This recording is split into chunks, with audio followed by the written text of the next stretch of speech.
In June 2016, Lucia crossed the border with her 3-year-old daughter into Texas. Their journey from Santa Eulalia, Guatemala, on foot and by bus, took nearly a month to complete. For Lucia, who now lives in Champaign and said she was fleeing an abusive relationship, it was worth it. "Aquí la vida es bien," she said, in halting, imperfect Spanish.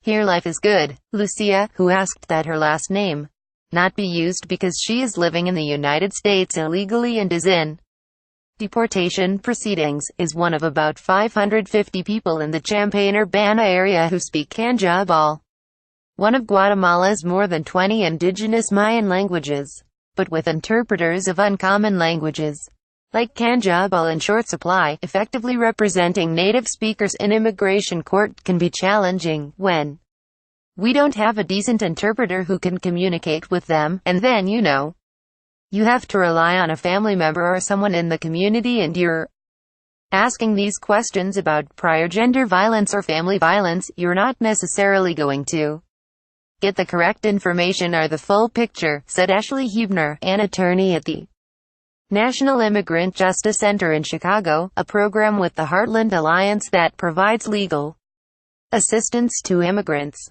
So it really does impede the ability to fully represent these individuals, and for these individuals to have access to protection. The National Immigrant Justice Center began noticing an uptick in Canjabal-speaking immigrants within the last 8 months. While they attend immigration court hearings in Chicago, most of them live in the Champaign-Urbana area or in southern Indiana. In immigration courts across the country, Canjabal was the 17th most popular language in 2016, up from 25th just 2 years before, according to statistics from the Department of Justice. 2 other indigenous Mayan languages, Mam and Quiche, were the 9th and 10th most popular languages, respectively. Last year, a man in a t-shirt with a large image of Jesus Christ kneels in prayer.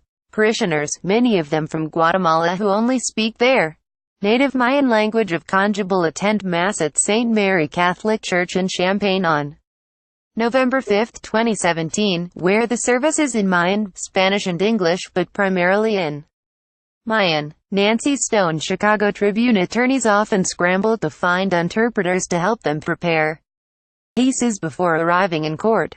In one act of desperation, Hillary Richardson, a staff attorney at the National Immigrant Justice Center, found a radio DJ in Guatemala who agreed to translate for her client via Skype. There is a Guatemalan community in Chicago, but as far as being able to find anyone who speaks Canjabal and Spanish or Canjabal and English to be able to help, it's been difficult, Richardson said.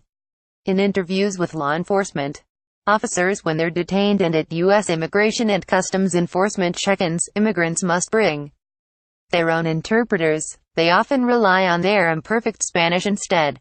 We'll come across kids where maybe their initial intake information was done in Spanish because they can speak enough Spanish to get through some initial questioning, but ultimately they figure out they can't go forward in Spanish, or there's just not enough Spanish there for effective representation.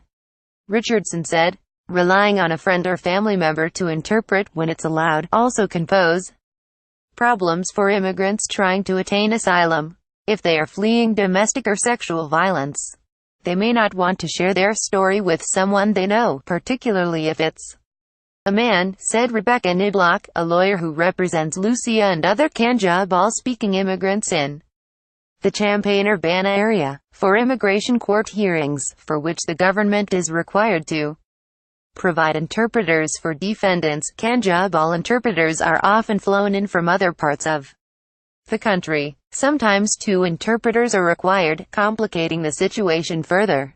Huebner said she has been in court proceedings with Canjabal speakers when the court had to rely on relay interpretation, in which one person interprets from Canjabal to Spanish and another person interprets from Spanish to English. Sometimes one of them interprets by phone instead of in person, Huebner said. President Donald Trump has made immigration policy one of his top priorities, vowing to increase deportations and reduce border crossings.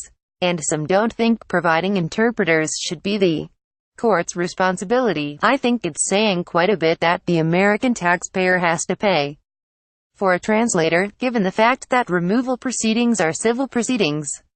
They're not criminal proceedings, said Hans von Spakovsky, a senior legal fellow at the Washington-based conservative think tank, the Heritage Foundation. Many states, including Illinois, leave it up to the courts to determine whether interpreters are needed in civil proceedings. Lucia, 25, was detained by ICE officials at the U.S. border in Texas when she arrived last year. Authorities released her with an immigration hearing scheduled for December 2018. She is applying for asylum with her daughter, claiming domestic abuse and fear for her life in Guatemala, according to Niblock, her attorney. If Lucia is not granted asylum in court, she will be deported. In the meantime, Lucia checks in with ICE every 2 or 3 months in Chicago, Niblock said.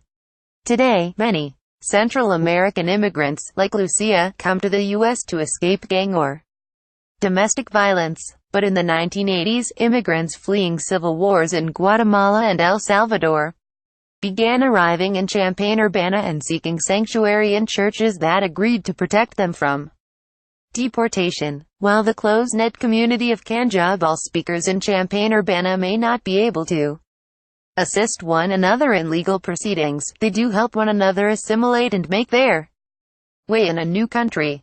Little by little, they've helped one another to learn English and Spanish and get jobs. Most of the Kanjabal-speaking immigrants in the area today work in construction or lawn service or in restaurants, where Lucia hopes to work too. 2.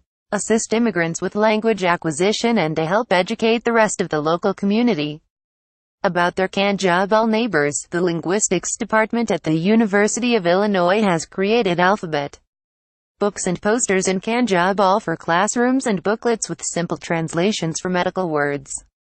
For local hospitals, the Church of St. Mary in Champaign, which was part of the sanctuary movement in the 1980s, also has a weekly Kanjabal language mass.